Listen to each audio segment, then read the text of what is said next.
with so much change happening, right? Everything, the world is change. Every day is a change. You don't know what to expect. You don't know what's happening. Um, what is the truth about change and how it impacts people? How do you do that as a leader? How do you take on those challenges that you don't even know? Like you have a glimpse that this might happen, right? Um, for instance, and this is not a political statement, it's a truth. In Illinois, we now have a mask mandate again, a statewide mask mandate. As a leader, how do you know the right direction to go? You've got half a group that wants to do this, half a group that wants to do that, and then you're stuck in the middle and you don't know what's coming next. So how do you plan out for the unknown with the realization that whatever it is, it's change? Boy, that is, first of all, you've presented a very challenging issue in the topic of change in general, and then you've of course given an even more challenging, practical, real world, real time example that many organizations are struggling with right now.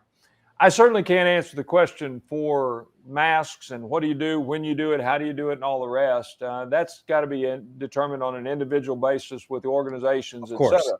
Of course. But I can tell you 2 or 3 things that I have clung to over the years as I've tried to embrace change. And by the way, yes, we're going through a period of change right now. Guess what?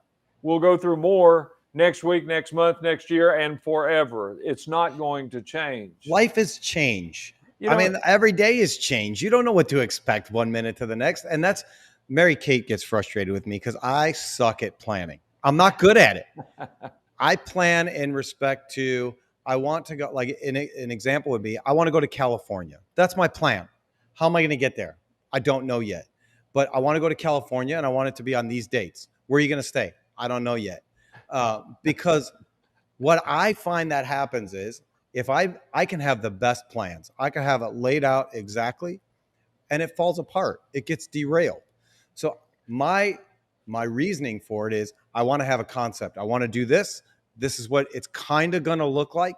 But if something gets in my way, I want to be able to turn. I want to be able to pivot. I want to be able to shift. I want to be able to change course rapidly without thinking, well, I just wasted 30 hours on that plan.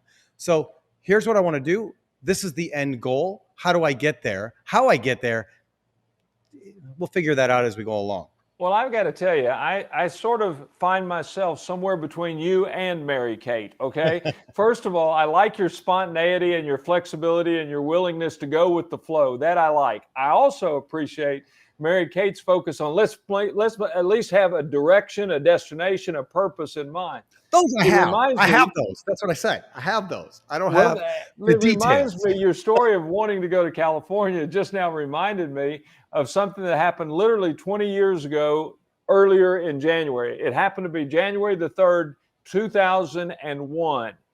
And it happened in San Diego, California.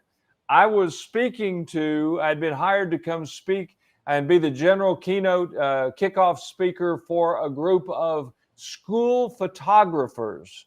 Now, I stress this because, remember, 20 years ago this year, and I had 2,000 school photographers, and my topic was change.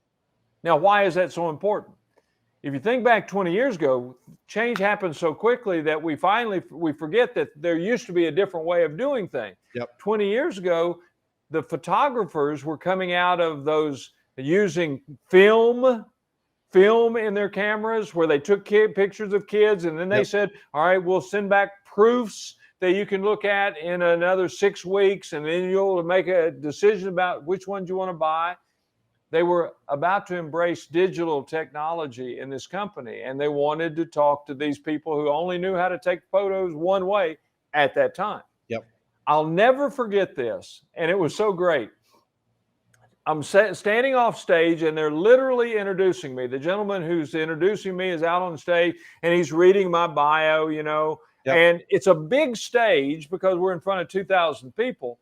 And so he's about a third of the way through the bio, and he kind of looks off stage and he motions me. He says, Phil, come on out. I'm almost finished. And so I'm literally walking on stage. The people can now see me. He's reading the bio, and then he goes off script. Oh, boy. He said, Phillip Van Hooser is a speaker. He comes to us from Kentucky. He's here today to talk to us about change. And when he said change, he looked up and he said these words.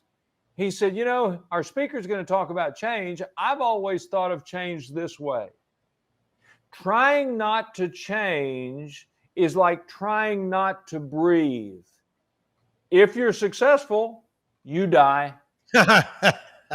And as I'm walking, I literally heard those words in real time, and I stopped dead still because I didn't think I'd ever heard anything more brilliant, encapsulated into a statement in my life.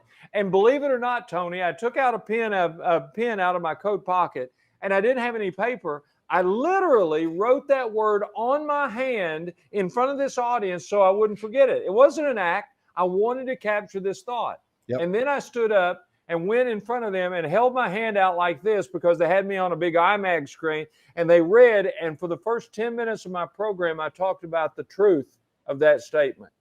If you're trying not to change is like trying not to breathe. If you're successful, you die.